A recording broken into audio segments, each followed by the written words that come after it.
How Noel sees it coming soon. And here we are, how Noel sees it. On the 18th of April 2017, the then Prime Minister Theresa May of the Conservative Party called a snap election. The then opposition leader Jeremy Corbyn of the Labour Party said he would be ready come the 8th of June. Right now we're outside the Sound Lounge in Tooting, where I've been invited by Tooting hopeful Labour candidate Dr. Rosanna Aliat Khan. In attendance will be Owen Jones, Guardian columnist, author and all-round activist. One time, power to the people. How important is it for young people to vote in this upcoming election? So critical young people come out because, look, young people have been screwed over for a very long time. Whether it be the scrapping of the education and maintenance allowance, being punished for aspiring to an education with debt, whether it be a housing crisis. You know, we want young people to live in decent homes, they're not being built. Home ownership's falling, council housing's not being building, private rented sectors often a rip-off, lack security. Lots of young people have 0-hour jobs. Their living standards are taking the biggest hit of any generation in this country at the moment. I could go on, youth services, first to be cut. And a lot of politicians think, well, I don't need to bother. Why should I? They're not going to come out and vote. I won't be punished at the polls. I won't be punished at the elections because I don't think they'll come out and vote. If all young people came out to vote, politicians would be forced to listen. They'd have to come round and beg young people. I think it's absolutely fundamental that young people vote, because fundamentally young people, their voice is our future and their opinions are going to shape our society. This is young people's opportunity to choose who's going to represent them going forward. So they have to use their vote. You know, we fought for our vote. Now we've got it, let's use it. And it's so important because your politicians are your voice. So essentially what they're saying is young people go out and mobilise, get registered to vote, go to the polls in mass and actually vote and make a dent. Politicians will actually look. Yeah. Do you think they'd have thought so easily about travelling tuition fees, getting rid of the educational maintenance allowance, cutting back on youth services, and having a minimum wage that discriminates against young people? The Lib Dems did try to call the youth vote in 2010 because they promised to abolish tuition fees and they betrayed them, so you can't trust the work the Lib Dems say. That wasn't the only promise they wrote. They wrote promises on VAT, not rising it, which young people had to pay. Whether it be cuts which have disproportionately affected young people. The Lib Dems, I'm afraid, have a track record of betraying promises that they make, particularly to young people. And the Tories, as I've said, all the attacks, a lot of young people have noticed that life's pretty tough and difficult, and they're worried about realising their ambitions and fulfilling their potential. And the reason for that is because of the policies the Tories have implemented. We need change. We need change in this country. But we need the voices of young people heard. And it's only Labour that's making the case for everything from, you know, youth services, a minimum wage that's a living wage that you can actually live off, actually creating the decent skilled jobs which are properly paid in the future. The only party that wants to invest in young people and defend young people and not constantly cut back and direct those cuts at young people is the Labour Party. The next generation are the brightest, most inclusive, most accepting, most diverse generation this country has ever had. Their potential is greater than it's ever been.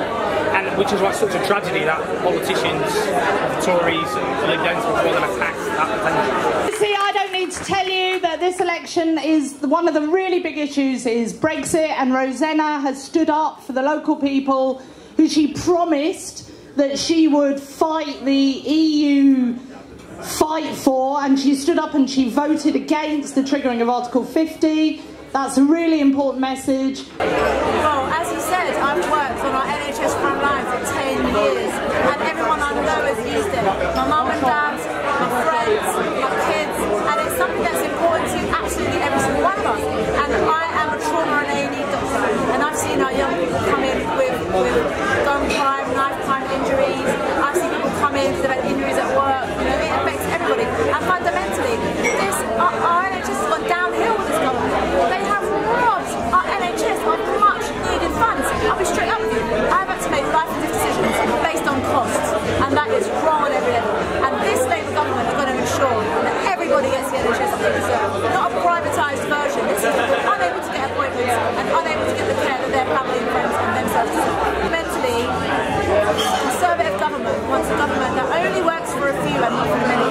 It's a Labour government that is going to offer real apprenticeships that come something, that means something. Not 0 hours contracts where people can't get a mortgage, they can't go on a property ladder, they're made to feel that they're only a success if they go to university.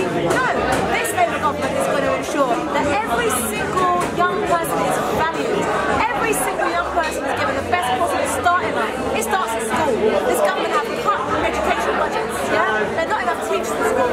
Class sizes are going up. The Labour Party wants to instigate free school meals for so many children. That's the only meal they get.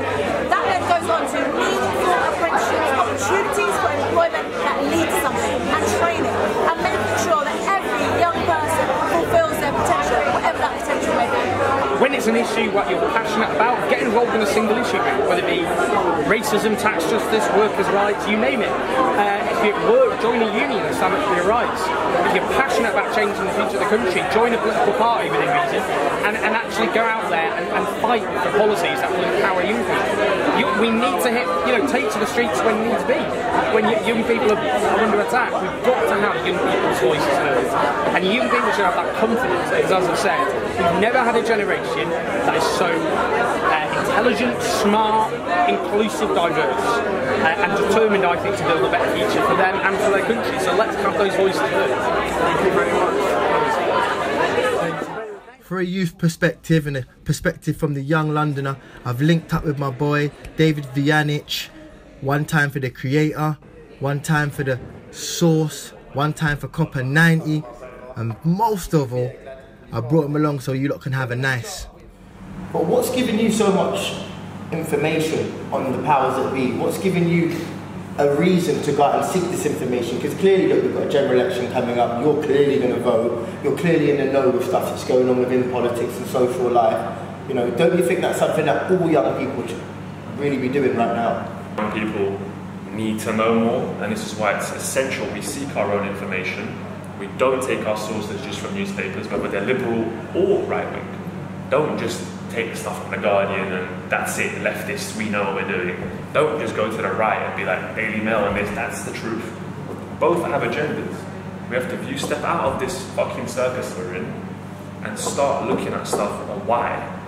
Why is that being served to me? Why is that being served to me?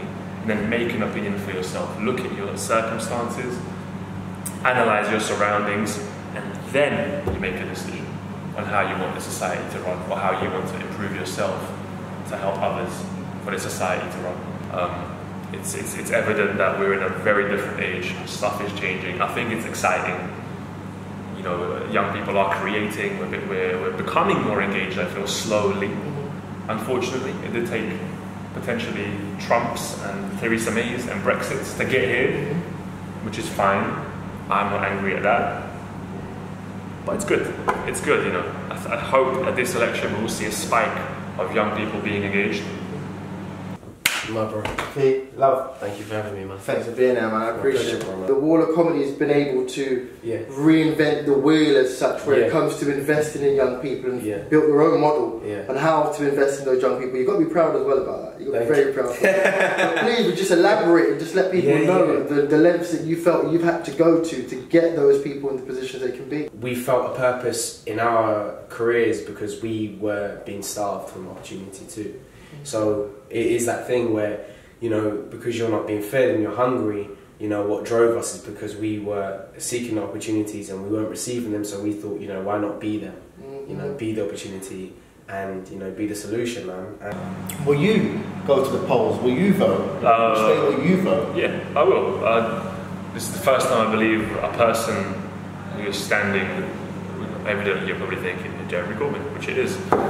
The first time in my life I believe a politician, because I'm a people's person. I've grown up around poverty, I've grown up around struggle, every day is a struggle, and I have an understanding of humans from many different backgrounds, many different countries, nationalities. Finally, I feel we have a politician that stands for the right thing, and that is humanism, that is being real, that is not going in alignment with the system, with the status quo, with the establishment. We have an anti-establishment figure who is standing right now, who cares about young people, who cares about health, doesn't care about war, doesn't care about nuclear war. He isn't entertaining all this Brexit stuff. And for me, that is a man that I trust. I believe he is a man that if we have homelessness, he's gonna care. He's not gonna walk past someone and not give a shit. So this man for me represents people. He doesn't represent establishment, power, money, and those struggles. He represents the real struggle of the person, of the human, the everyday struggle, putting food on the table, having a home. 100% is good. I'm gonna vote for Corbyn. If for someone else, probably not. I don't like voting for the lesser evil, and I'll never have. My vote before would go Green Party. I'd go Green. I think they're the most open in terms of their policies. People would say it's ideological, it's too this and that. It used to be Green Party for me when I voted. Now I will vote Labour due to Jeremy Corbyn. Anyone else standing, I probably wouldn't vote. I would disengage. Well, politics is everything. It's life, it's society. Everything I do, my way of life, my bills, everything is connected to this thing called the elections. And I feel like if we're not understanding, you know, a lot of young people sometimes misinformed, but they're not aware to the fact that everything that they're doing and everything they're trying to become or achieve, whether it be in their careers or whatever it is, it's all connected to this fundamental thing. And I think we have to, as young people, realise the opportunity of voting in the elections and realising the power that we have, you know, within. I think if you want change, be the change that you want to see for yourself. Change inside, internally, and I feel like that's liberation for others. People will see that, and people will, you know, will be inspired and want to become that. Yeah, I urge everyone, man, to take part in these elections. Please keep urging. And you know what? It's about doing your research. Do you know what I'm saying? Like, ask why. Like, I think with me now is that as a kid I was always questioning why, and that helped me gain further understanding about certain things. And even if you are confused about politics, even or elections, I should say, if you are confused about elections and you're trying to figure it all out, and I'd say don't let that alienate you. You've got people like Noel, like yourself, doing these type of projects that are you know, the aim is to help raise that awareness and teach people, you know, that they have that power to affect the country. How Noel sees it, a platform for politics and social affairs to be discussed, a place where young people can get the valuable information to empower themselves to then go and act. How Noel sees it, the series shall start next month, and we shall be starting with crime. On that note, I'll end on this note. We're popping in the House of Lords quickly to see Lord McNally, former chair of the Youth Justice Board. One time. You will know the over-representation of black and Asian and other minorities within the criminal justice system is something that in leaving the job I feel is unfinished business, and in some ways we're only in the foothills of how we address some of those issues and how we get those communities to themselves become involved in the solution. So I think that that's a challenge. That clearly there is the challenge of knife crime and the carnage that's causing. Yo, Vujir, David Vianich, and with Noel, how Noel sees it coming very soon. Make sure you're having a nice, living your life, your truth. One love. Let's just get his view. The question is politics important? How important is it? Yeah, man, I think politics is super important. I think, do you know what it is? I think a lot of people are uneducated and they're making decisions based on the facts of nothing. So I feel like if you get educated, then you're more informed to make a better decision on what you want to do in your life. But politics is power, man. You got it there, you know, we heard it first from the boy. Jamal Edwards, politics is power.